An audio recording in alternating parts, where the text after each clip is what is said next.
प्यारे भाई, क्या हाल चाल? कैसे हो? मस्त हो? तो हम लोगों ने पिछली 3 क्लासों में ग्रुप डी का जो 27 नवंबर 2025 का जो सवाल था तीनों सेट का, वो हमने कंप्लीट करवा दिया है। आज हम 28 नवंबर 2025 का सेट कंप्लीट करने वाले हैं। जो फर्स्ट शिफ्ट में क्वेश्चन पूछा गया था उसका यहाँ पर सॉल्यूशन बताने वाले हैं। ठीक है, तो आपको करना क्या है, सवाल दिखेगा और आपको उसका जवाब देना है। चलो,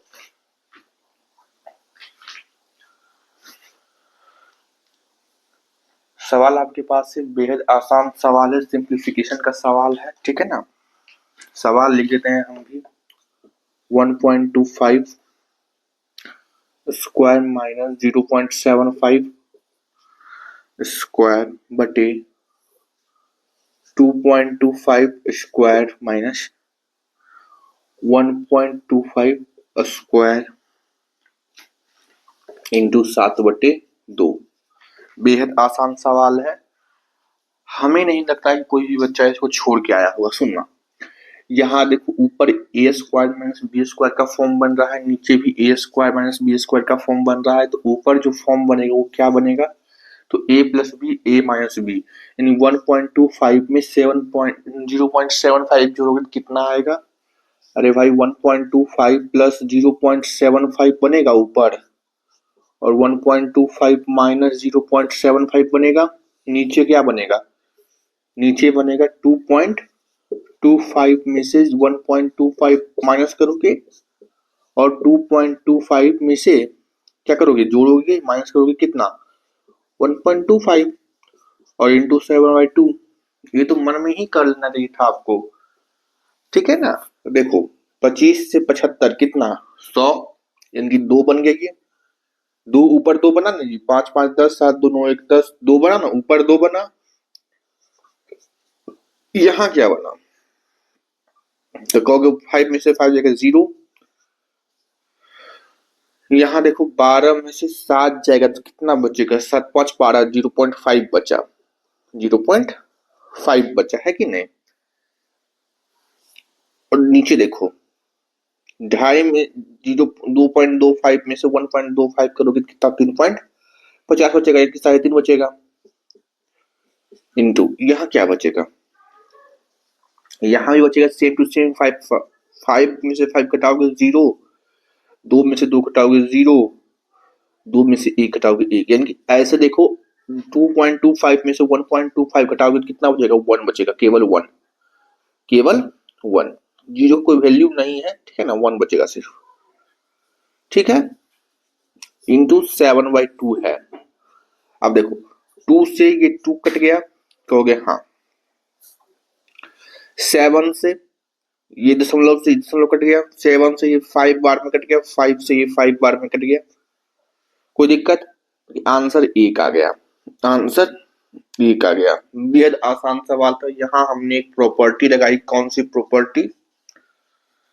हमने यहाँ प्रॉपर्टी लगाई ए स्क्वायर माइनस बी स्क्वायर का, जो होता है ए प्लस बी, ए माइनस बी। ठीक है, आप ए स्क्वायर प्लस बी स्क्वायर का याद रखना फॉर्मूला।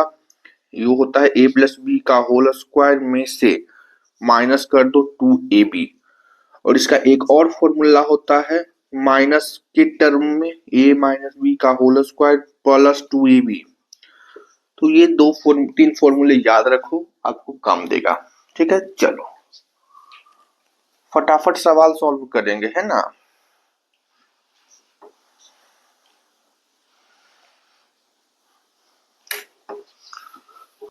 अगला सवाल देखोगे। अगला सवाल रेशियो का है। बेहद आसान सवाल है, करने का प्रयास करोगे। बोला है A/B कितना दिया हुआ है? 1/3 दिया हुआ है। A/B 1/3 दिया हुआ है। B/C दिया हुआ है कितना? B/C दिया हुआ है आपका 4/3। B/C 4/3 दिया हुआ है। उसके बाद C/D कितना दिया हुआ है? C/D आपका दिया हुआ है मेरे प्यारे भाई 6/7। 6/7। ठीक है ना? तो आपसे क्या पूछा है? आपसे A B C D का रेशियो पूछा है। क्या नहीं कर लोगे? इस टाइप के सवाल को ऑप्शन से करना बेहद आसान है। आप ऑप्शन को चेक करो कि किसका ए रेशियो बी का ऑप्शन 1:3 बन रहा है। अगर किसी एक का बन रहा है 1:3, वही आपका आंसर सही होगा। अन्यथा अगर सबका बन रहा है तो सारे कैलकुलेशन करने पड़ेंगे, ठीक है ना। चलो इसको कैसे करेंगे, देखो सुनना और समझना, ठीक है। देखो अब जहां जहां खाली है, सी की जगह खाली है, डी की जगह खाली है, तो 3 को जहां जहां खाली है वहां भर दो। ये 3 को यहाँ खाली है, यहाँ भर दिए, ठीक है ना। देखो 4 यहाँ खाली है, 4 यहाँ भर दिए, ठीक है। 6 देखो यहाँ है तो 6 यहाँ भी हो जाएगा। ये रेशियो आपको सिखाया जाता है, हालांकि आप अगर पढ़े होंगे तो आप सीखे होंगे। अब टोटल रेशियो क्या करो, मल्टीप्लाई कर दो। 6 चक 24 से कम 24,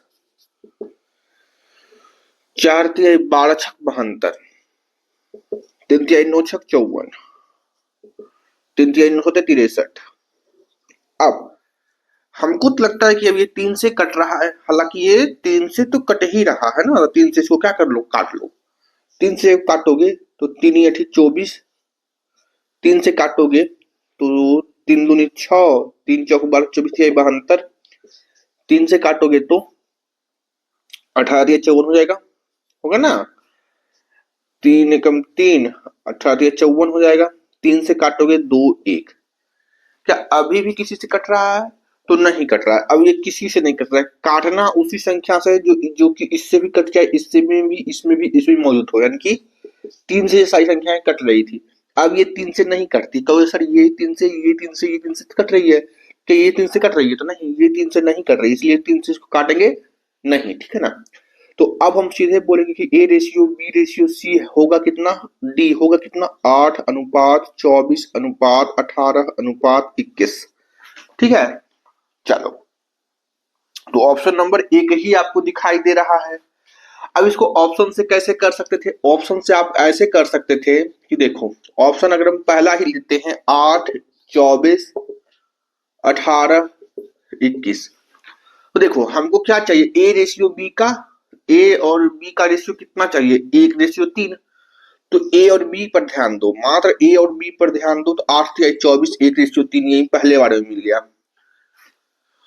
उसका सी रेशियो डी हमको चाहिए, सी रेशियो डी है कितना, 6 और 7। अरे भाई सी रेशियो डी है कितना, 6 और 7 दिया हुआ है। तो यहाँ देखो 3 6 18, 3 7 21, यहाँ 6 और 7 रेशियो मिल गया। तो यही आंसर होने वाला था, ऑप्शन से हम कर सकते थे ऐसे, ठीक है ना। चलो आसान ही सवाल है, कोई ज्यादा टफ सवाल नहीं है, ठीक है। चलो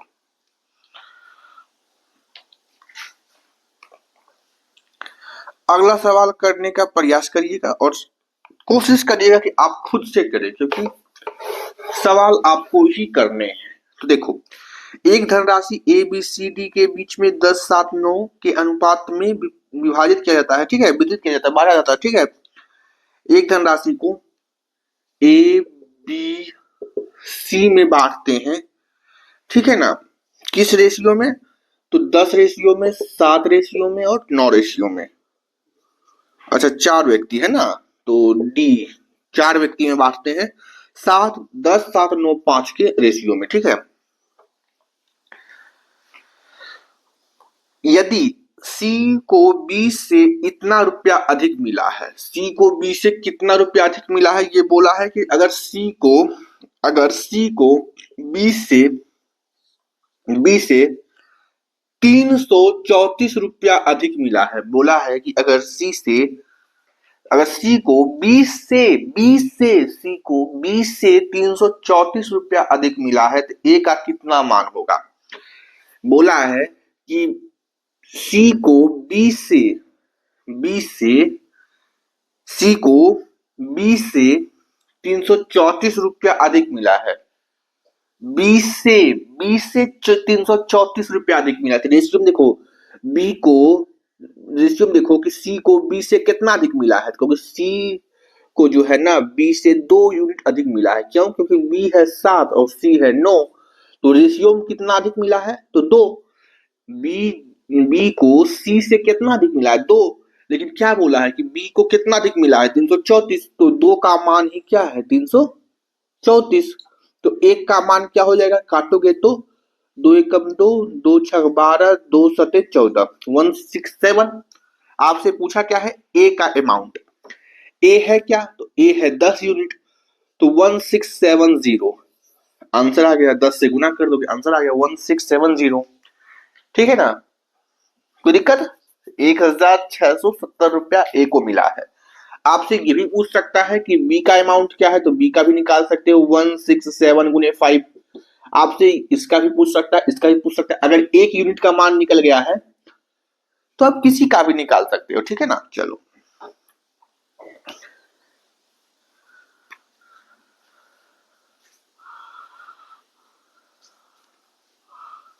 का सवाल हर एक शिफ्ट में पूछा जा रहा है। पिछले शिफ्ट में भी करवाए थे, सवाल सेम टू सेम आया था। ठीक है ना? इस बार भी सेम टू सेम आया है। चलो, बोला है कि cos थीटा 5 cos a बराबर 4 है। ठीक है, बड़ा बेसिक सवाल है। आपसे पूछा है क्या? तो आपसे पूछा है कि 3 cosec स्क्वायर a माइनस 1 बटे 4 sec स्क्वायर a माइनस 1। देखो, इसमें आपको जरूरत होगी फॉर्मूला का। ठीक है ना? एक तरीका है कि आप डायरेक्ट यहां से निकालोगे कि cos a जो है 4/5 के बराबर है, तो आप कोसेक निकालोगे फिर सेक निकालोगे। तो ये बकवास करने की जरूरत नहीं है।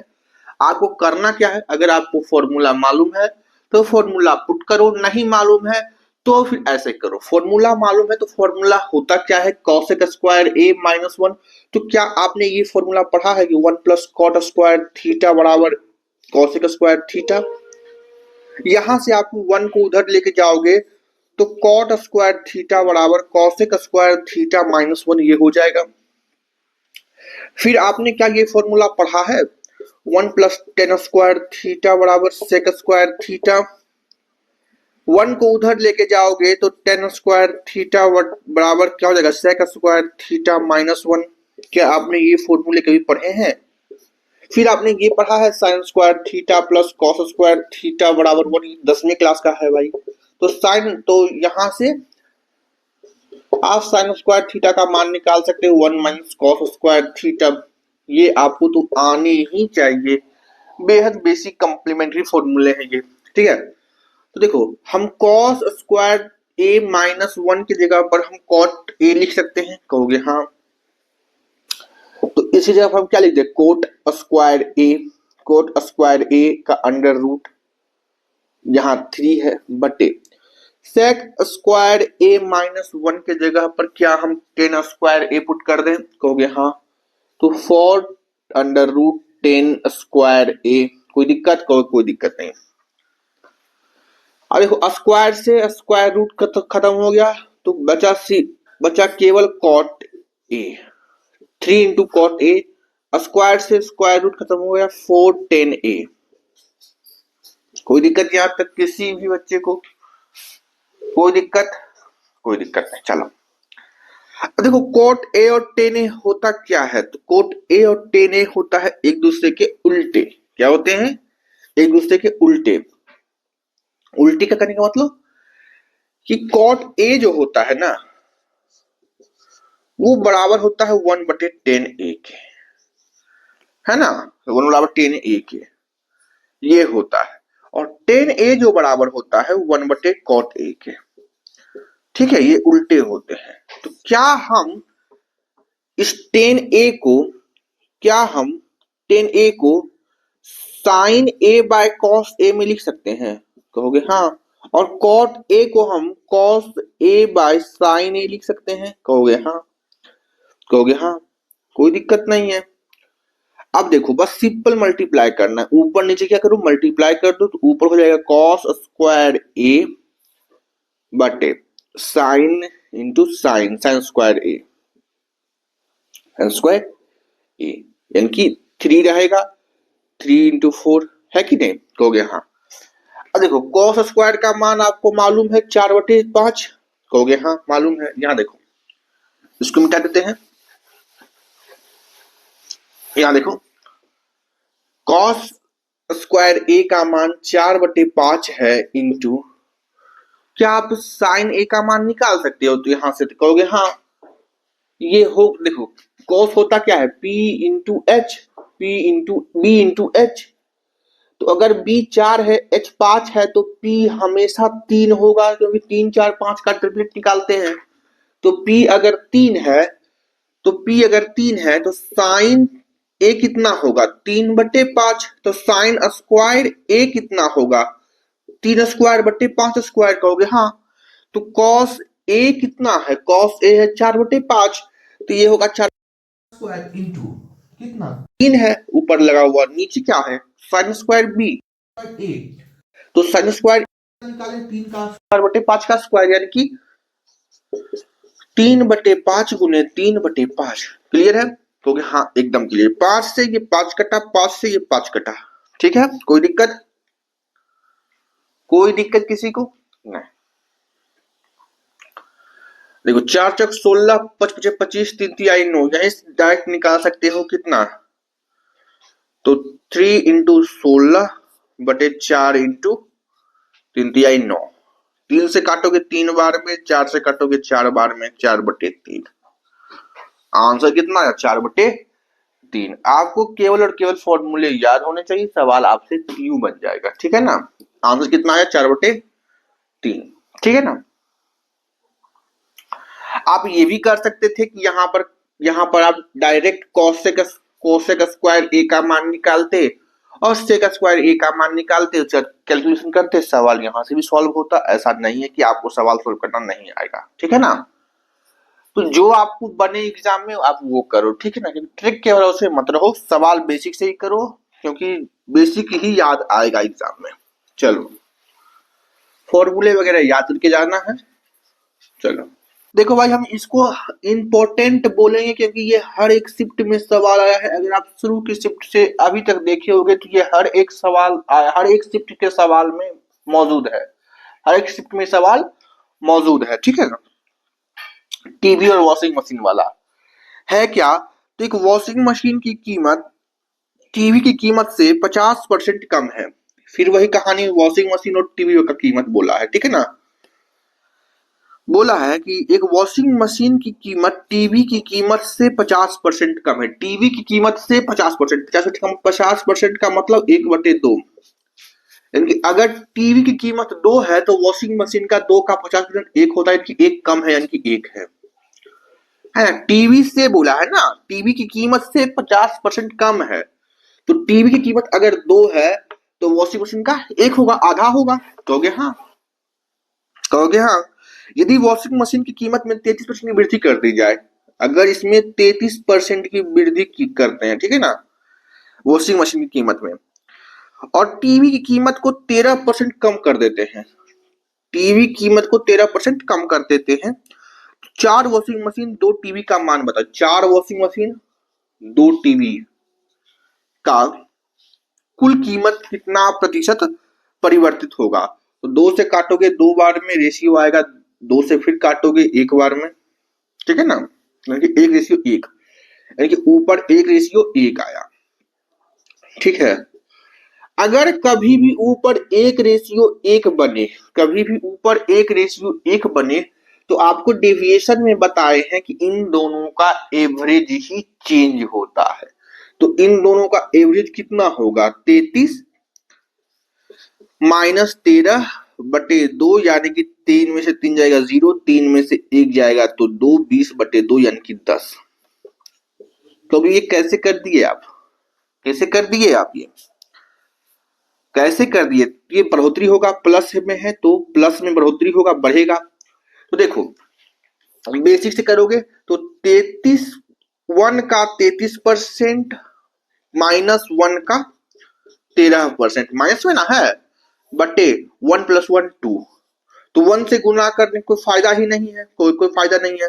33 में से यहीं पहुंच गए आप, तो 20/2 यानी कि 10, और प्लस में आया है तो बढ़ेगा ही, माइनस में आता तो कम था, ठीक है ना। चलो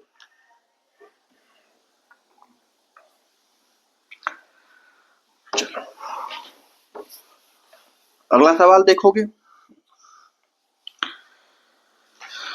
2800 की राशि वार्षिक रूप से 10% वार्षिक चक्रवृद्धि ब्याज की दर से 2 वर्ष में प्राप्त मिश्र धन क्या होगा। देखो आपको हम पिछले 3 क्लासों में ये सवाल बता रहे हैं, ये सवाल पिछले 3 क्लासों में आया है, पिछले 3 शिफ्टों में आया है, और हम ये दावा के साथ बताते हैं, ये हर एक शिफ्ट में एक क्वेश्चन मौजूद है इसका, डाटा चेंज करके।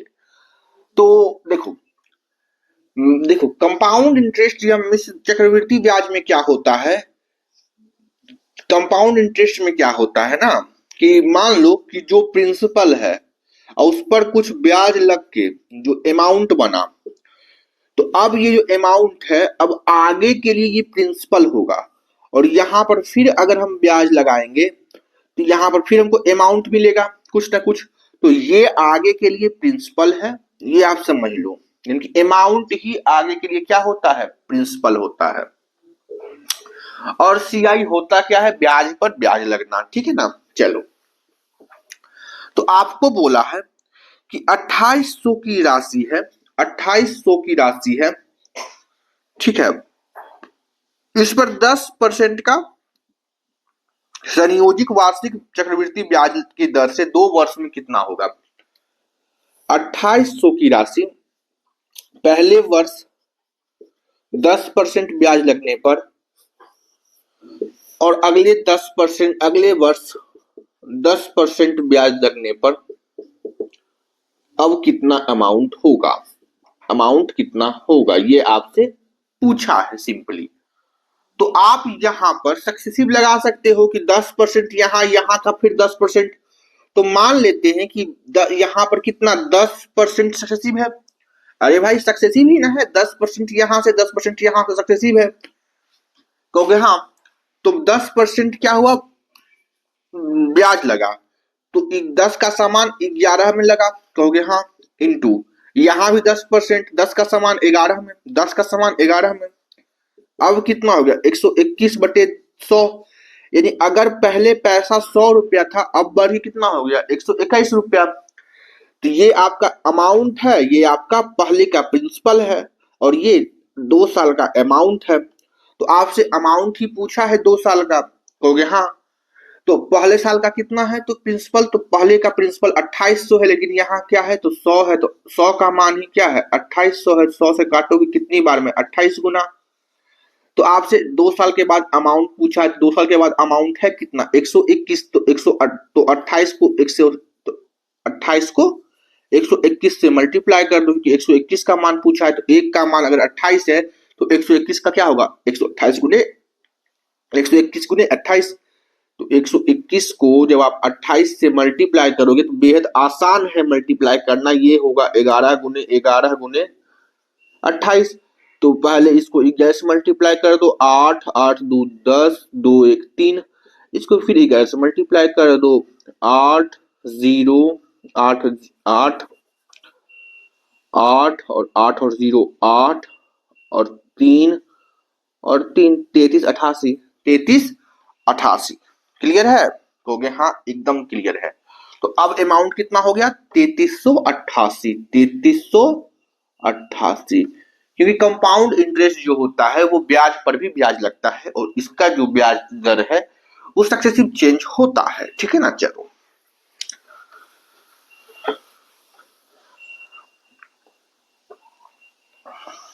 अगला सवाल देखोगे और करने की कोशिश करोगे, ठीक है।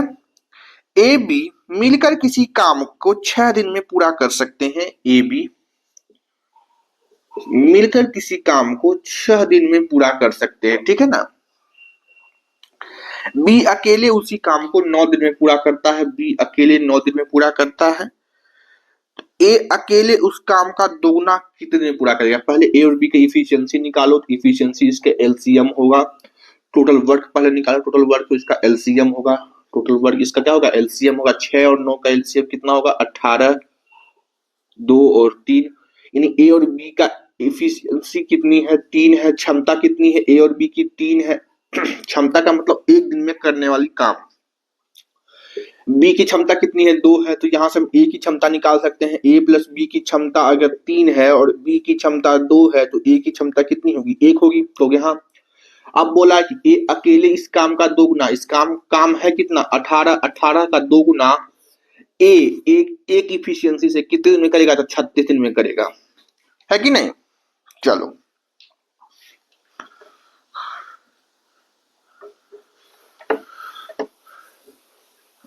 आगे का सवाल देखो, बेहद आसान सवाल है, आप कर लोगे।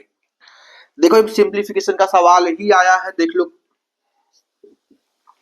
7 की पावर 5 गुने 7 अंडर रूट 7 डिवाइड 7 की पावर माइनस 5/2 बराबर 7 की पावर 2x प्लस 3। इसका मान आपसे पूछा है, x का मान आपसे पूछा है, तो क्या नहीं कर लोगे? तो हाँ जी सर कर तो लेंगे। देखो 7 की पावर 5 है, यहाँ 7 की पावर 1 है, यहाँ 7 की पावर क्या होगी 1/2, अंडर रूट हटाओगे तो डिवाइड 7 की पावर माइनस 5/2, ठीक है ना, कितनी होगी -5/2 बराबर 7 की power 2/3 2x plus 3 2x plus 3। यहां से करोगे तो एक में आधा जोड़ोगे पावर जुड़ जाएगा, तो 2 1 3/2, यहां हो जाएगा 7 की पावर 3/2। अच्छा हमको ये बताओ कि अगर a/b की पावर -n है तो b/a करने पर पावर पॉजिटिव होता है कि नहीं, ये बता दो। कहोगे हाँ, अगर उल्टा कर देंगे तो पावर क्या हो जाएगा पॉजिटिव होगा। तो मेरे प्यारे भाई यहाँ 7 है, 7 की पावर -5/2 है, इसको 1/7 लिख दे तो क्या पावर -5 से +5/2 होगा? क्योंकि हाँ ऑब्वियसली हो जाएगा, ऑब्वियसली हो ही जाएगा। तो इस 7 की पावर -5/2 को क्या हम 1/7 इसकी पूरी होल पावर माइनस का +5/2 लिख सकते हैं? कहोगे हाँ। अगला, अगर भागा है तो भागा को गुना में चेंज करोगे तो क्या होगा, फिर से पलटेगा, तो इस बार फिर से पलटेगा तो 7 की पावर 5/2 ही रहेगा। कहोगे हाँ।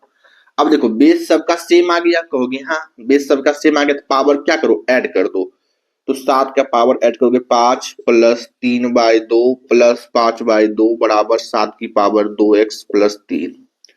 यहां 2 एलसीएम 2 ही आएगा, 5 दूनी 10 प्लस 3 प्लस 5 तो 10 18/2 यानी कि 9। इस 7 की पावर कितना आया है 9 आया है,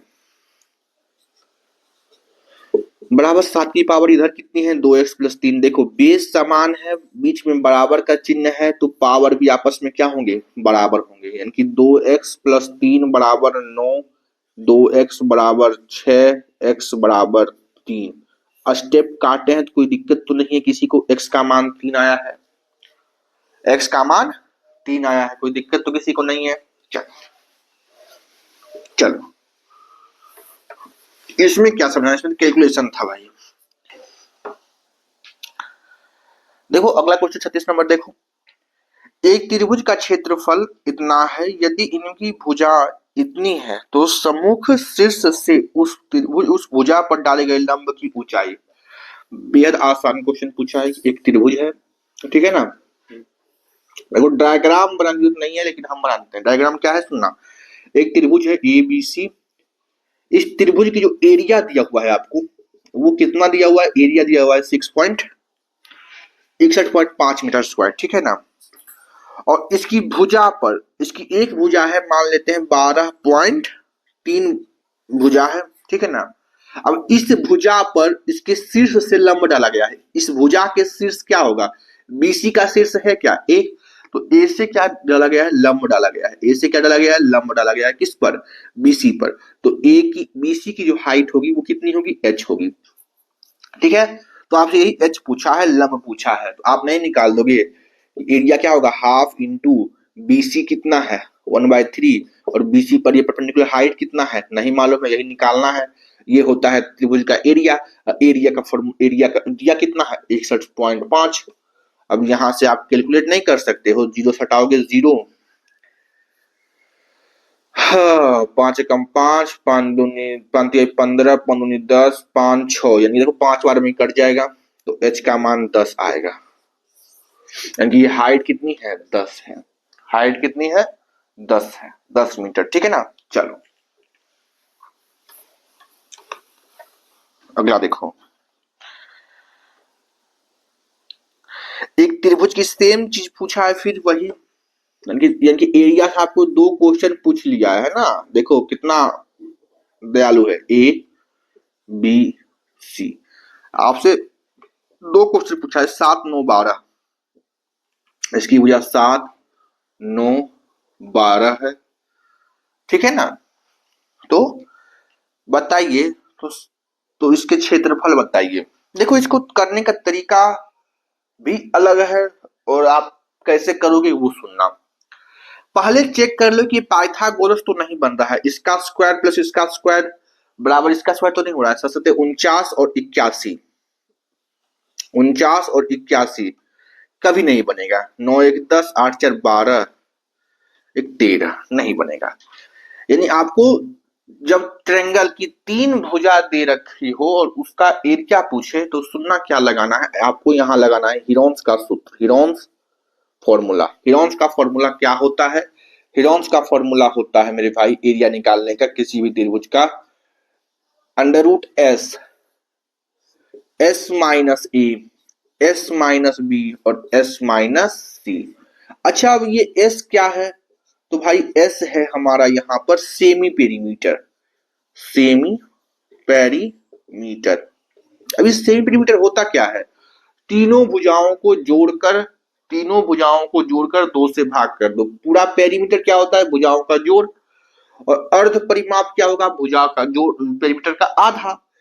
तो सेमी पेरीमीटर अगर आप यहां निकालोगे तो 7 12 9 है ना, 7 12 9 सबको क्या करना पड़ेगा, जोड़ना होगा, और उसको 2 से भाग करना पड़ेगा। कहोगे हाँ एकदम सही है। देखो 12 8 20, 20 और 8 28, ऐसे देख लो 12 8 20 और 8 28 प्लस 2 भागा 2, 28 2 14, 2 28 14, यानी सेमी पेरीमीटर कितना आ गया 14 आ गया। अब देखो अब यहां पुट करोगे तो एस 14 है, तो 14 माइनस 8, ए मान लेते हैं इसको 7 को, तो 14 माइनस 8, 14 में से 7 घटाओगे तो 7 ही रहेगा। बी मान लेते हैं 9 को, तो 14 में से 9 घटाओगे तो कितना बचेगा, तो 9 14 में से 9 घटाओगे तो 5, 14 में से 12 घटाओगे 2, कहोगे हाँ अंडर रूट लगा दोगे, ठीक है ना। देखो 7 यहां भी है, 7 यहां भी है, तो एक साथ तो बाहर आ जाएगा, यहां 2 बचा। अरे भाई देखो ये है क्या, 7 गुने 7, 7 गुने 2 गुने 7 गुने 5 गुने 2, कहोगे हाँ, कहोगे हाँ कोई दिक्कत है, कोई दिक्कत नहीं है। तो एक साथ तो बाहर, एक 2 बाहर, और 5 बच अंदर फंस गया, तो 14√5 क्या हो गया, इस ट्रायंगल का एरिया, इस ट्रायंगल का एरिया 14√5, ठीक है ना। अगला सवाल देखते हैं।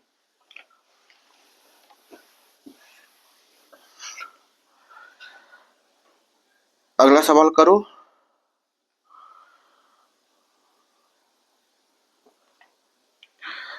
देखो मुश्किल सवाल एक भी नहीं है, डाटा सिर्फ कैलकुलेटिव दिया हुआ है, मुश्किल नहीं है। सुनना, डाटा है 1 11 11 8 18 8 7 7 7 x और y और 8, ठीक है ना। इसका बहुलक ज्ञात करना है, इसका क्या करता है, बहुलक, बहुलक, बहुलक ज्ञात करना है। तो कहोगे कि बहुलक पता कैसे करेंगे, जब तक ये x और y का मान नहीं निकलेगा तब तक पता कैसे करेंगे कि बहुलक क्या होगा। क्योंकि मान लो कि हम मानते हैं बहुलक क्या होता है, जो जितनी बार सबसे ज्यादा बार जो आया है, मानेंगे कि अगर 7 सबसे ज्यादा बार आया है, 8 सबसे ज्यादा बार आया है, तो क्या यहाँ भी 8 आ सकता है ना, x की जगह कुछ भी आ सकता है ना। तो पहले हमको x और y निकालना होगा, तभी हम ये बहुलक निकाल सकते हैं। तब x और y निकालने के लिए ही आपको दो समीकरण दिया गया है, 3x plus 7y, 3x plus 7y बराबर कितना 42, और 7x प्लस 3y बराबर कितना 58। ठीक है ना, कोई दिक्कत? कोई दिक्कत नहीं है, ठीक है ना, कोई दिक्कत? तो कोई दिक्कत नहीं। अब देखो आसानी से यहां कैलकुलेट कर सकते हो। कैसे करोगे? तो अगर टोटल का सम फिक्स है और केवल उल्टा है, सुनना, टोटल का एक तो तरीका है कि आप इलिमिनेट करो, दूसरा तरीका क्या है कि टोटल का सम फिक्स है 7 3 10, बस इसको उलट दिया गया है ना। तो क्या करो, आप सिंपल जोड़ो, तो 7 3 10 जब जोड़ोगे तो 10x प्लस 7 3 10y बराबर, यहां क्या होगा देखो, यहां जब जोड़ोगे कितना आएगा, तो आप कहोगे कि 5 8 2 10, 5 4 9 1 10, यानी 100 बचेगा। तो x प्लस वाई कितना आया, x प्लस वाई आया हमको 10, x प्लस वाई कितना आया 10 आया, x प्लस वाई कितना आया 10 आया।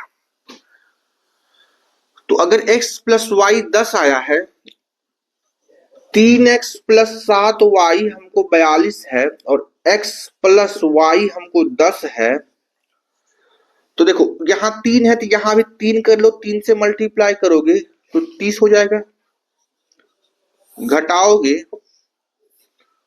तो 4y बराबर, यहां घटाओगे तो 12, कहोगे हाँ y का मान 3। अगर y का मान 3 है तो x का मान कितना होगा, y का मान अगर 3 है तो x का मान 7, x का मान 7, तो ये x जो है वो 7 है, और y क्या है, तो y 3 है, y कितनी है 3 है। अब इसका क्या कर रहा है, बहुलक फाइंड आउट करने के लिए जो जितनी बार आया है वही इसका बहुलक आएगा। 8 देखो 4 बार आया है, तो इसका बहुलक कितना होगा 8 होगा, है ना। चलो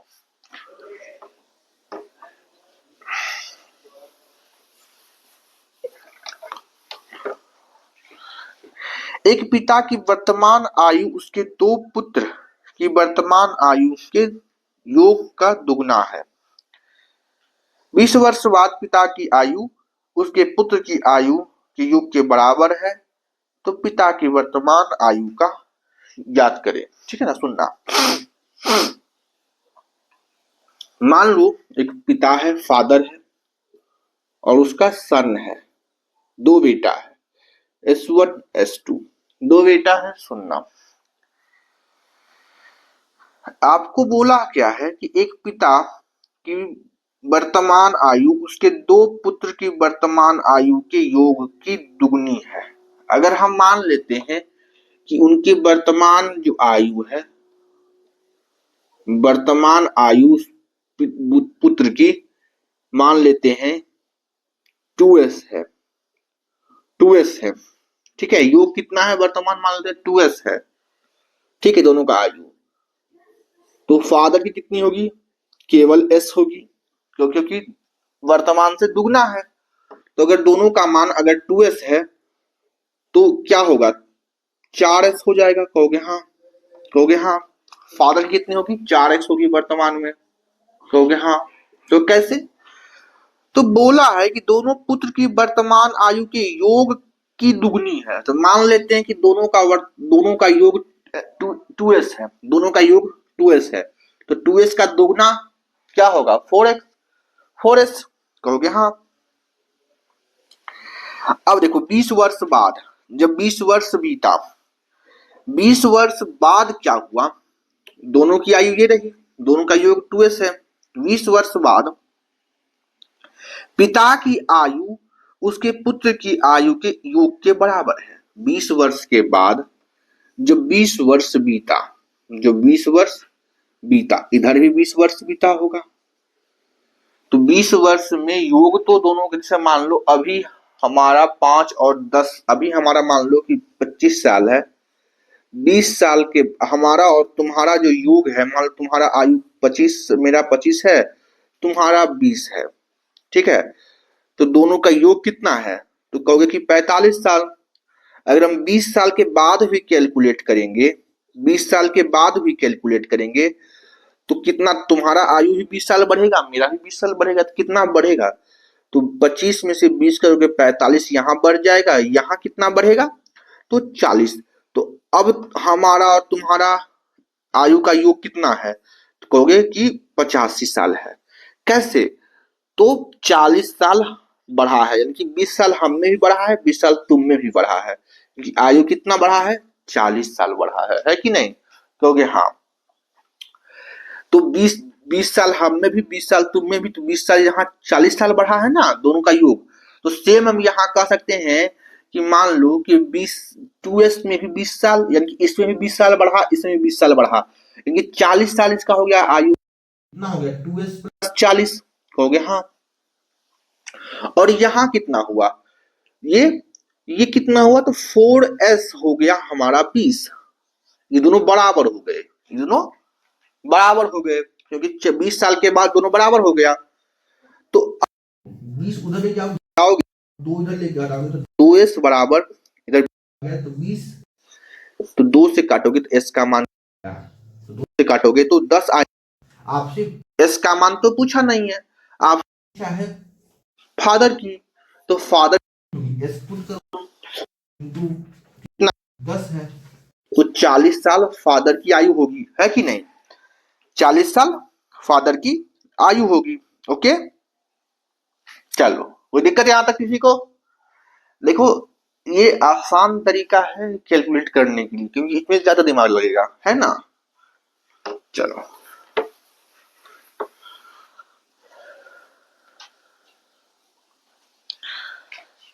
वही सवाल करो जिसमें ज्यादा दिमाग लगता है।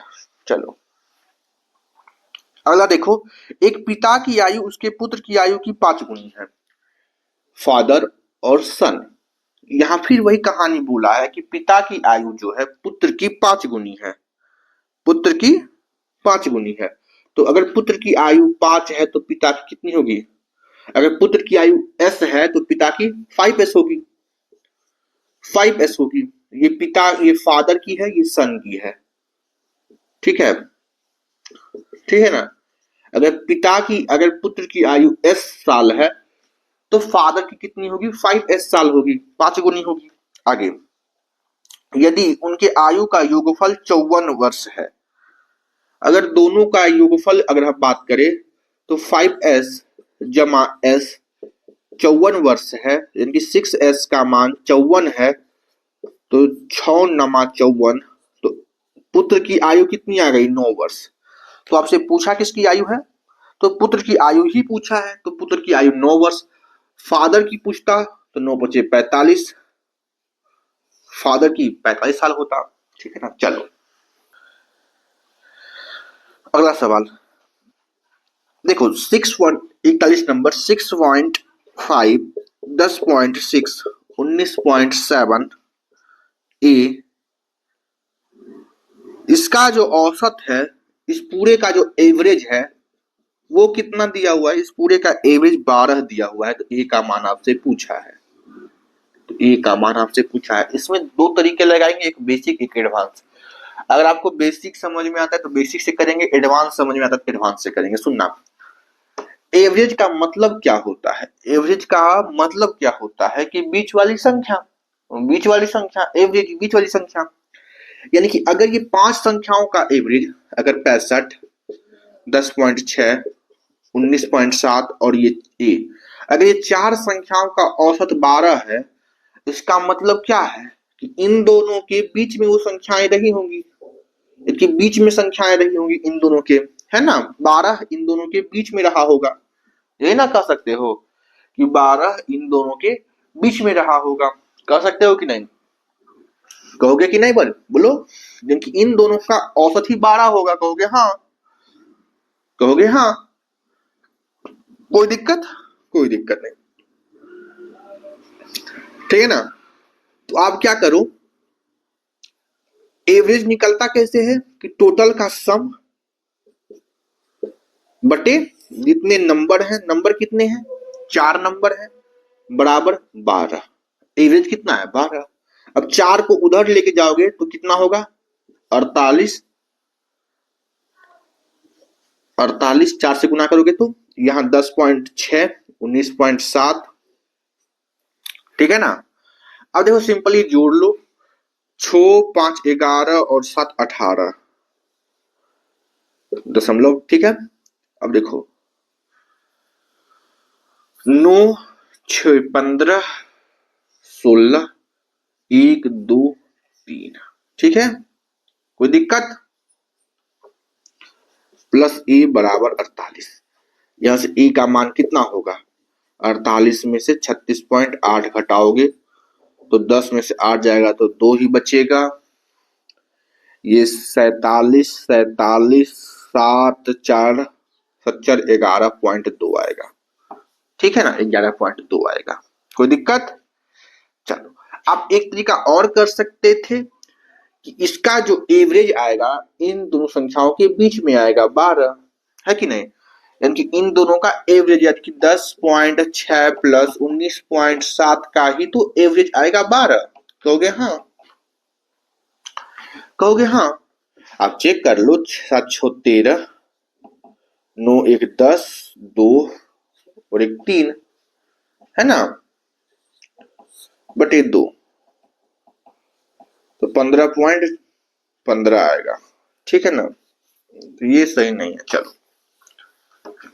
इसके बीच में ही आने वाला है, फिर भी आप ऐसे ही करो, समझ में आ जाएगा, आप ऐसे ही करो, ठीक है ना, 11.2 आएगा।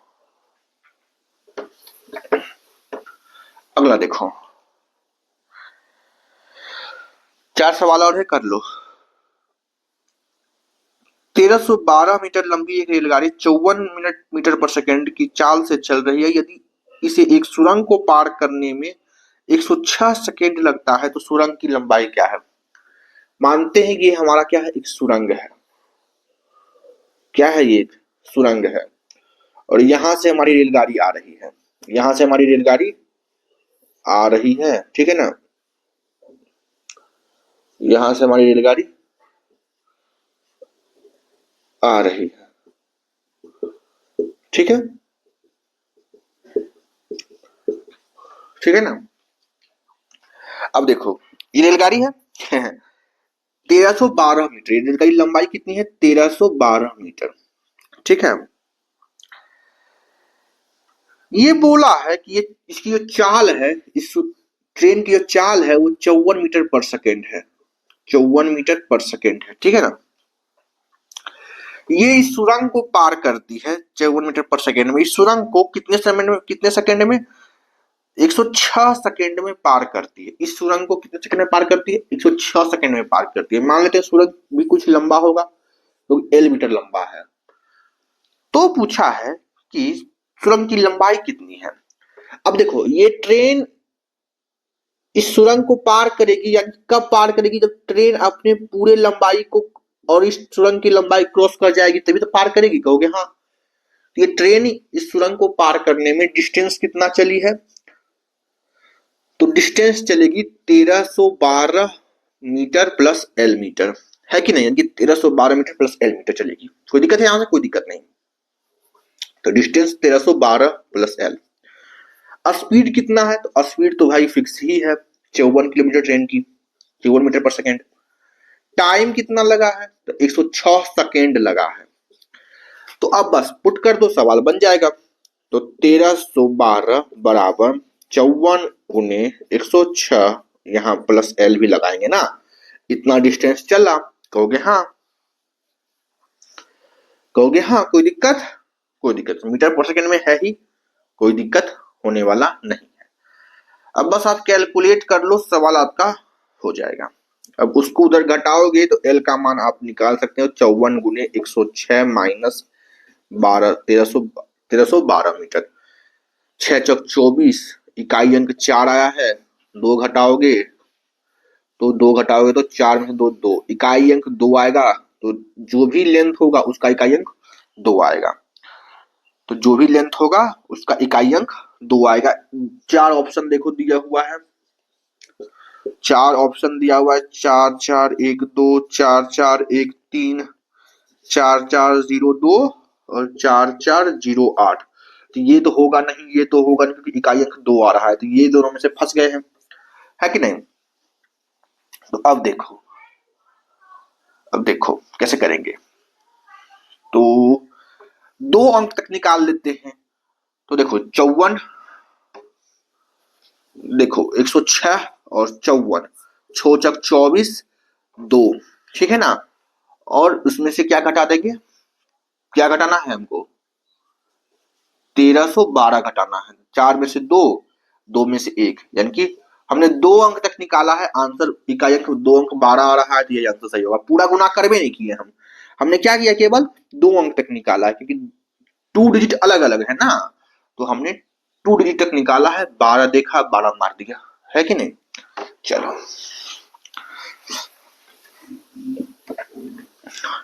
अगला देखो,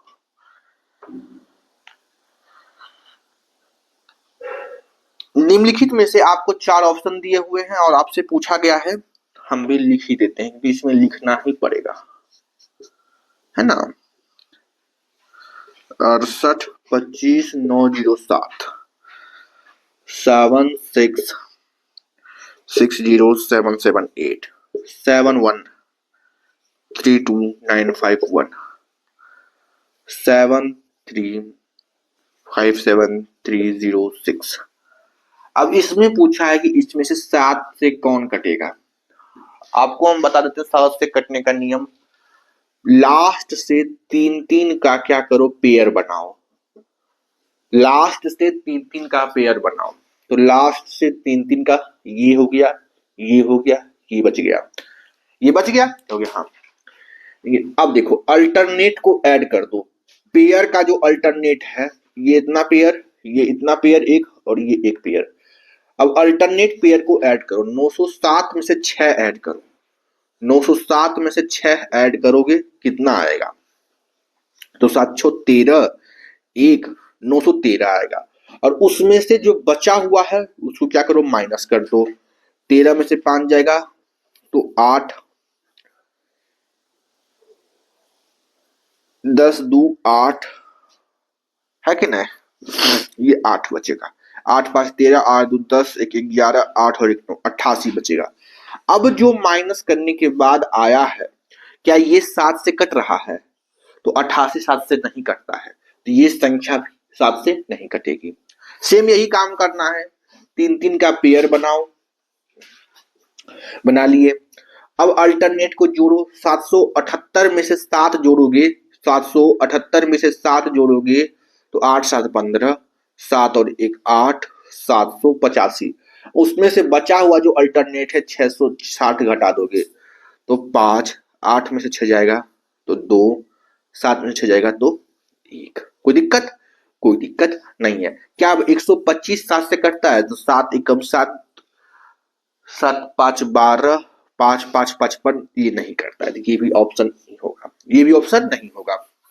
अब अगला आ जाओ, 9 5, 3 का पेयर, तो 95 बचा हुआ एक, इससे इसमें जोड़ो, 951 में 7 जोड़ोगे तो 958, उसमें से 132 क्या करोगे, घटाओगे, तो 8 में से 2 6, 5 में से 3 2, 9 में से 1 8। अब इसको 7 से भाग लगाओ तो 1 12, 5 7 56, ये 7 से कट रहा है, इसका डिफरेंस 7 से कट रहा है, यानी कि ये संख्या 7 से कटेगी और यही आपका आंसर होगा। ठीक है, इसको चेक करने की जरूरत नहीं है, ठीक है ना। चलो अगला देखो, सुभाष ने इतने में एक पुराना कार खरीदा और उसकी मरम्मत में इतना खर्च किया, फिर उसने उसे अपने दोस्त को इतने में बेचा तो उसे कितना प्रतिशत लाभ हुआ। तो देखो सुभाष जो है, सुभाष ने खरीदा कितने में, कितने में खरीदा है, 1,20,000 में, 1,20,000 में क्या किया, स्कूटर खरीदा। उस पर मरम्मत का भी खर्च किया होगा, मरम्मत का जो खर्च किया है वो 28,500 है, 28,500 मरम्मत का खर्च। तो उसने टोटल खर्च कितना किया, तो कहोगे खर्च किया कितना, 0,0,5,8,4,1 1400 इतना रुपया उसने खर्च कर लिया, ठीक है ना। अब 1,38,600 में बेच दिया। अब इसको सेल किया कितने में, 1,38,600 में क्या किया, अपने दोस्त को बेच दिया। तो भाई इतना उसका खर्च बैठा, इतना में बेचा तो नुकसान ही ना हुआ होगा, कितने का नुकसान हुआ है, 00, 5 में से 6 जाओगे तो कितना बचेगा, 15 में से 6 जाओगे तो 9 6 15, 9 7 8 9 8 17, ये 13 खत्म, यानी कि 9900 का लॉस हुआ है किस पर, 14,800 500 पर। अब इसको क्या करो, लॉस का आंसर देना है, 0 से 0 करना है, कोई दिक्कत। 14,500 को 55 को कितना करना है, इससे भाग करना है ना, 99,1485। इसको डिवाइड करना है 8 1 9 5 4 9, 11 से कटने वाला है, 11 एकम 11, 3 8 11 33, 11 55, 11 से काटो 11 99 0 0, 9 से फिर कटेगा है ना, 9 दहे के 100 बार में, 9 एकम 9, 9 बचे 45 है कि नहीं, 15 से कटेगा 5 से, 5 दिया 15, 5 से 20, 20/3 यानी कि कितना हो जाएगा, 3 6 18, 6.66, 6.66, ये इतना परसेंट का क्या हुआ है, उसको लॉस हुआ है, ठीक है ना, 6.66 का क्या हुआ है, लॉस हुआ है, ठीक है। चलो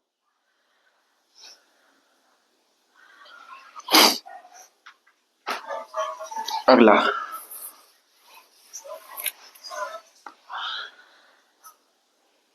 तेल की कीमत में क्रमशः इतना परसेंट और फिर इतना परसेंट का क्या हुआ है, वृद्धि हुआ है। तेल का एक प्राइस है, तेल का जो प्राइस है उसमें पहले 50% का वृद्धि हुआ है, उसके बाद फिर क्या हुआ है, 40% का वृद्धि हुआ है। तो आपसे पूछा है कि समतुल्य एकल एकल वृद्धि कितनी होगी, ओवरऑल वृद्धि कितना होगा। तो आप इसका सक्सेसिव नहीं लगा सकते हो मेरे भाई, सक्सेसिव का formula x plus Y plus X into Y बटे 100 हो गया। तो x है 50, प्रॉफिट हुआ है, प्रॉफिट ही नहीं कर रहे हैं, बढ़ा ही नहीं रहे हैं, प्लस 50 गुने 40 बटे 100, 50 2 से 20, 90 20 100 120 कितना हो गया, 90 20 110 ना होगा, तो 110 का क्या हुआ, प्रॉफिट हुआ है। कोई दिक्कत किसी को, कोई दिक्कत यहां तक, प्रॉफिट हुआ है 110 का, कोई दिक्कत किसी को। चलो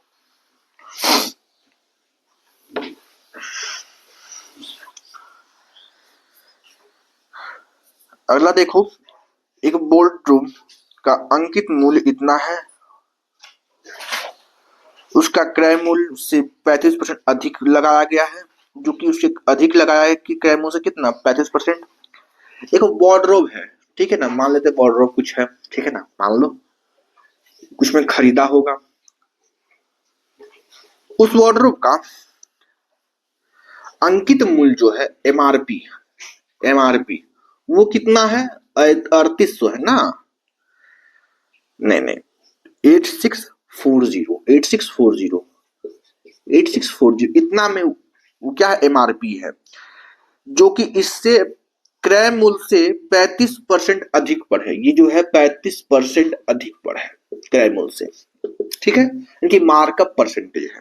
आगे इसे अंकित मूल्य पर 20% की छूट पर बेचता है, अब इसको 20% की छूट देता है, क्योंकि एमआरपी पर ही छूट देगा, तो वो बेचेगा छूट देकर किसी किसी मूल्य में इसका 20% छूट देगा, उसमें बेचेगा। तो लाभ पूछा है, तो अब लाभ तो सीपी और एसपी से ही निकलता है कि नहीं। तो देखो अब प्रॉफिट कैसे निकलेगा। प्रॉफिट आपको हम बताए थे कि प्रॉफिट जो होता है इस दोनों का सक्सेसिव होता है, यानी कि मार्कअप परसेंटेज और डिस्काउंट परसेंटेज का प्रॉफिट होता, सक्सेसिव ही क्या होता है, प्रॉफिट होता है। तो देखो प्रॉफिट निकालने का तरीका, सक्सेसिव निकालने का तरीका, 35 करेंगे माइनस 20 करेंगे और माइनस 35 इंटू 20 करेंगे। कोई दिक्कत है, कोई दिक्कत नहीं, यही प्रॉफिट निकलेगा बटे 100। अरे भाई x plus Y plus X into Y बटे 100, यही फॉर्मूला बताया सक्सेसिव का। अगर पॉजिटिव है तो प्लस देंगे, निगेटिव है तो माइनस देंगे, ठीक है, साइन चेंज होगा। अगर पॉजिटिव है, अगर प्लस बढ़ रहा है तो प्लस, घट रहा है तो माइनस। अब 5 बार में, 5 से 7 बार में, 30 में से 35 में से 20 कितना, 15, सही ना। 20 10 30 5 35 15, कोई दिक्कत है, -7 कितना होगा बताओ। 8 7 15, 8% का प्रॉफिट होगा, 8% का प्रॉफिट होगा। कोई दिक्कत, चलो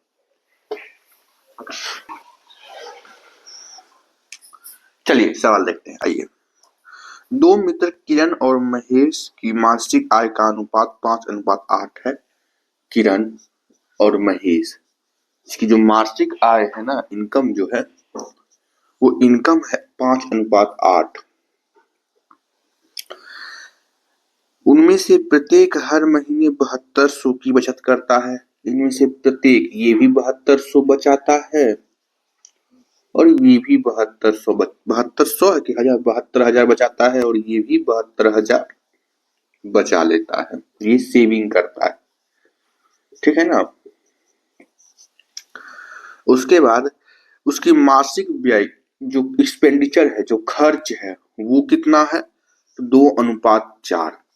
अच्छा 2:4 और भी अनुपात में आ सकते हैं। 2:4 को अगर हम अनुपात में लिखे तो कैसे लिख सकते हैं, 1:2, ये कट सकता है 2 से, कहोगे हाँ, ये 1:2 हो जाएगा, ठीक है ना, कहोगे हाँ एकदम क्लियर है। तो आपसे इनकी आय पूछी है तो कैसे करेंगे, सुनना, ऐसे सवालों को कैसे करना है, ठीक है ना, बचत करता है ना। देखो इनकम में से अगर आप सेविंग घटाओगे तो क्या आएगा, एक्सपेंडिचर आएगा। इनकम में से सेविंग घटाओगे तो क्या आएगा, एक्सपेंडिचर आएगा। कहोगे हाँ एकदम सही बात है, दोनों सेम सेविंग कर रहा है, दोनों सेम सेविंग कर रहा है, कहोगे हाँ। तो क्या इन दोनों का अंतर घट दिखाओ, अंतर कितना है, तो 5 में से 1 घटाओगे तो 4 का अंतर है। यहाँ 8 में से 2 घटाओगे 6 का अंतर है, यानी कि यहाँ जब हम निकालते हैं सेविंग 4 का है और यहाँ निकालते हैं सेविंग 6 का है। लेकिन यहाँ तो सेविंग बराबर दोनों का है, तो अगर अंतर बराबर नहीं आ रहा है यहाँ, लेकिन सेविंग यहाँ अलग अलग आ रहा है, 4 और 6 आ रहा है, कहोगे हाँ, कहोगे हाँ। तो इस सवाल को कैसे सोल्व करना है, ध्यान से सुनना। अगर अंतर अगर बराबर ना आए तो करना क्या है, अंतर बराबर करेंगे। कैसे करेंगे, तो इनका डिफरेंस कितना है, 5 और 8 का डिफरेंस कितना है, इसका डिफरेंस बताओ कितना है। तो इनका डिफरेंस कहोगे 3 है। 1 और 2 का डिफरेंस कितना है, 1 और 2 का डिफरेंस क्या होगा, कितना है, तो इसका डिफरेंस 1 है। इसका डिफरेंस कितना है, 1 का है। तो बस अब 1 और 3 को ऊपर नीचे क्रॉस मल्टीप्लाई कर दो, यहाँ 1 से मल्टीप्लाई कर दो, यहाँ 3 से मल्टीप्लाई कर दो। को कहने का मतलब इस पूरे को 3 से मल्टीप्लाई कर दो, इस पूरे को 1 से मल्टीप्लाई कर दो। क्लियर, कहोगे हाँ। इसके डिफरेंस से ऊपर नीचे मल्टीप्लाई करना, ठीक है ना। चलो जब 3 से मल्टीप्लाई करोगे, 3 1 जा 3, 3 दूनी 6, ठीक है, 6 आ जाएगा। यहां करोगे तो 1 से तो फर्क नहीं पड़ेगा, क्योंकि 1 से मल्टीप्लाई करने में कोई फर्क नहीं पड़ता है, ठीक है, ठीक है, हो गया। अब यहां देखो डिफरेंस कितने का, आप देखो यहां से यहां तक अंतर कितने का है, तो 2 का। यहां से अंतर कितने का है, तो यहां भी अंतर 2 का है। तो सेविंग सेम हो गया, हो गया हाँ। अगर सेविंग सेम नहीं होता तो सेम करते, कैसे करते जो बता दिए। यहाँ सेविंग सेम हो गया, यानी 2 का ही मान कितना है 7200, 72,000। 2 का ही मान कितना है 72,000। तो 1 का मान कितना होगा, 2 से काटोगे तो 2 तिया 6, 2 छक 12, 36,000 कहोगे हाँ। लेकिन हमसे पूछा है इन दोनों की कुल आय, 8 5 13। 1 का मान नहीं पूछा है, 13 का मान। कुल कितना होगा, 8 5 13 ना होगा जी। तो 13 का मान पूछा है, 13 इंटू 36,000। अब इसको मल्टीप्लाई करोगे, 6 तिया 18, अंत में 18 आएगा, अंत में 3 जीरो और 18 आएगा। तो जिसका भी है वो आंसर लगाओ, इनकी अंत में 18 आ रहा है ना। चलो, कोई दिक्कत? तो कोई दिक्कत नहीं है।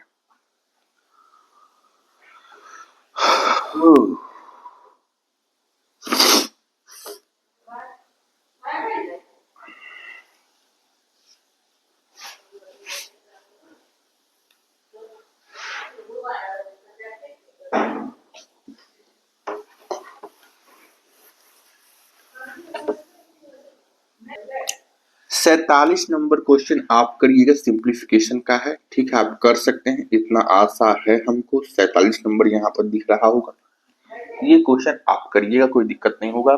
ठीक है, नहीं बनेगा तब आप कमेंट में बोलिएगा, हम करवा देंगे। ठीक है, चलो, बेहद आसान सवाल 47 नंबर। ठीक है ना, अब फटाफट क्लास को एंड करेंगे ना, बड़ा हो गया क्लास। 48 नंबर देखिएगा, अगला सवाल देखो। बोला है कि देखो, एक इसमें कंसेप्ट लगेगा, सुन लो पहले।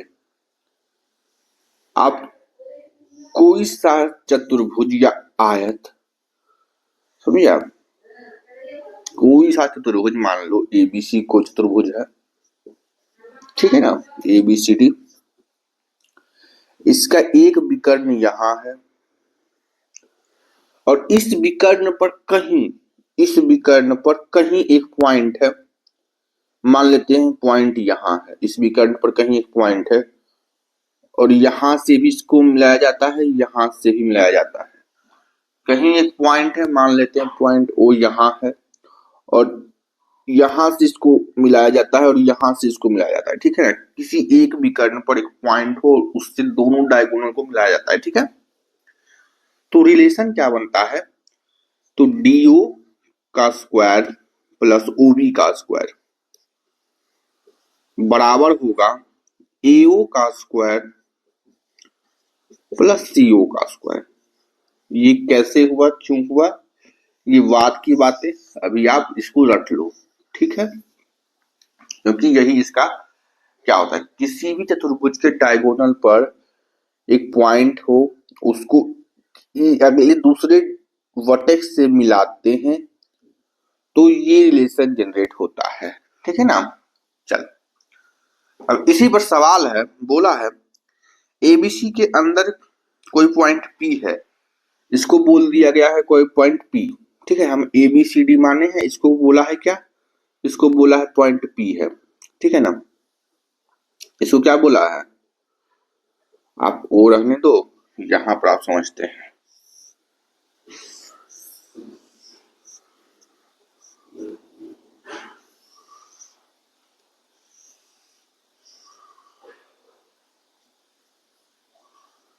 इसको बोला है पॉइंट पी, ये ए है, बी है, सी है, डी है।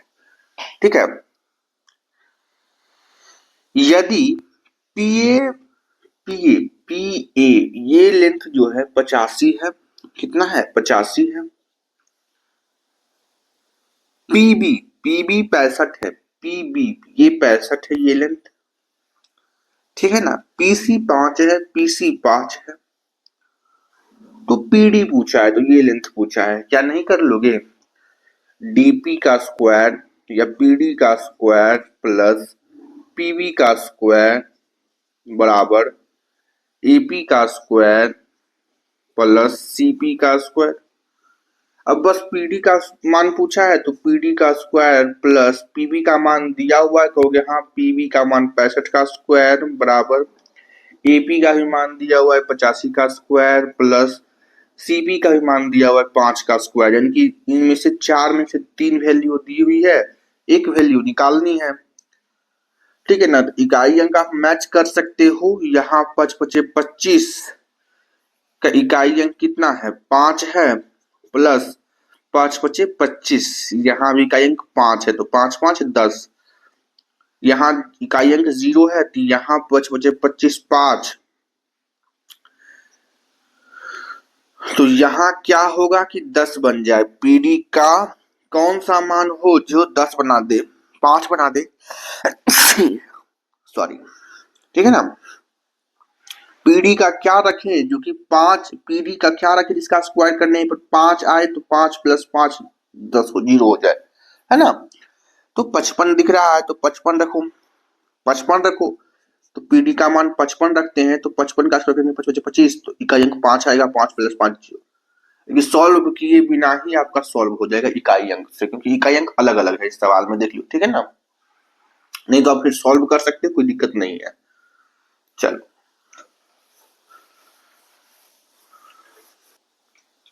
एक वस्तु को 25% की छूट पर बेचने के बाद प्राप्त लाभ 2% है, तो वस्तु का मूल्य कितना प्रतिशत बढ़ाकर अंकित करना होगा।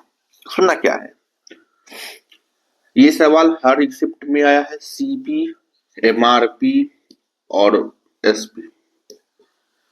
कहाँ कैसे किसको बेस मान के प्रॉफिट होता है, किसको बेस मान के डिस्काउंट होता है। सुनो, अगर हम सीपी से कोई भी पैसा बढ़ाते हैं उसको कहते हैं अंकित, ये मार्क प्राइस, मार्क्ड परसेंटेज। तब मार्क परसेंटेज बढ़ाने से ही मार्क प्राइस बनता है। और एमआरपी पर जो भी सामान में डिस्काउंट देते हैं, एमआरपी पर देते हैं डिस्काउंट, ठीक है, तो डिस्काउंट देके बेच दिए सामान को, ठीक है ना। एमआरपी पर ही हम डिस्काउंट देते हैं और सीपी पर ही हमको प्रॉफिट या लॉस होता है, सीपी पर ही क्या होता है, प्रॉफिट या लॉस होता है, ठीक है। तो हो गया, हाँ। तो हम बताए थे कि प्रॉफिट जो होगा इन दोनों का सक्सेसिव परसेंटेज होता है। प्रॉफिट परसेंटेज जो होता है मार्क परसेंटेज और डिस्काउंट परसेंटेज का सक्सेसिव होता है, और सक्सेसिव का फॉर्मूला लिखवाए थे कि प्रॉफिट परसेंटेज जो होगा वो मार्क परसेंटेज इनटू डिस्काउंट बटे 100, ये फॉर्मेट में होगा। कहोगे हाँ एकदम सही बात आप करवा चुके हो। तो बोला है कि एक वस्तु को 25% की छूट पर बेचने पर अगर हम डिस्काउंट कितना देते हैं 25%, ठीक है, लाभ हमको 2% मिलता है, प्रॉफिट कितना मिलता है 2% मिलता है। कहोगे हाँ एकदम सही। तो वस्तु का मूल्य कितना प्रतिशत, वस्तु का जो मूल्य है वो कितना परसेंट बढ़ा कर रखे हैं, हमको ये निकालना है ना। तो बस पुट कर दो, सवाल बन जाएगा 2% बराबर, ये परसेंटेज इग्नोर करो अभी, क्योंकि परसेंटेज यहाँ भी है, यहाँ भी है, यहाँ भी है, कॉमन ले काट ही देना, बराबर मार्क प्राइस कितना है x% minus 25% minus x into 25 बटे 100। अब इसको सॉल्व कर लो, x का मान निकाल लो, 25 चौके 100, ठीक है ना। तो एकदम सही, कोई दिक्कत है नहीं। देखो 2 बराबर x, अच्छा ये 25 को इधर लेके आओगे ना तो 27 हो जाएगा, माइनस x बटे 4। कोई दिक्कत किसी को, कोई दिक्कत नहीं।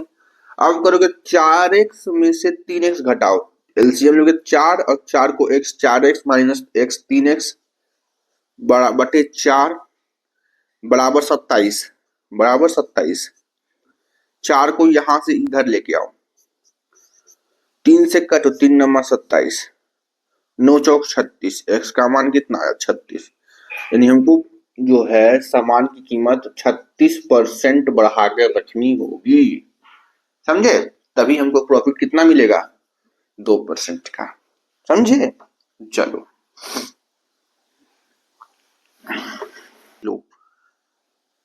नव्या और भव्या एक घर को क्रमशः 40 दिन 60 दिन में पेंट कर सकते हैं। नव्या है और भव्या है, वो घर को क्रमशः नव्या कितने दिन में, 40 दिन में, ये 60 दिन में पेंट करते हैं। तो टोटल काम निकाल लेते हैं। टोटल काम कैसे निकालोगे आप, इसका एलसीएम, तो 40 और 60 का एलसीएम कितना होगा, जल्दी बताओ।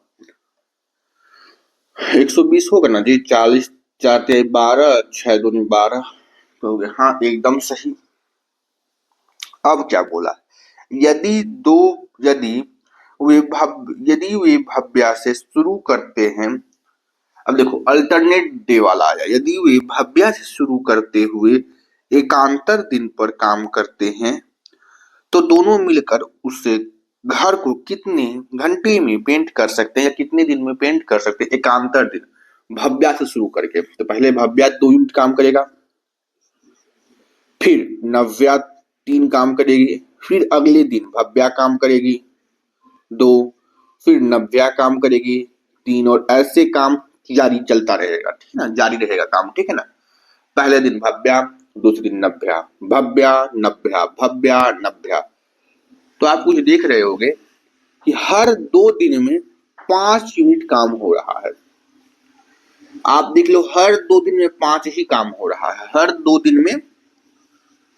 में 5 काम हो रहा है। हर 2 दिन में कितना काम हो रहा है, 5 काम हो रहा है। आपको काम कितना करना है, 120। आपको काम कितना करना है, 120। काम हो कितना रहा है, हर 2 दिन में 5 काम हो रहा है।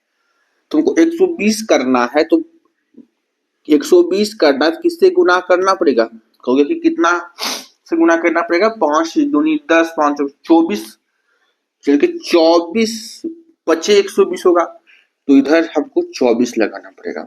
यानी कि पूरे 24 बचे 120 काम हो गया, तो कितना दिन लगा, तो कहोगे 24 दूनी 48 दिन लग गया।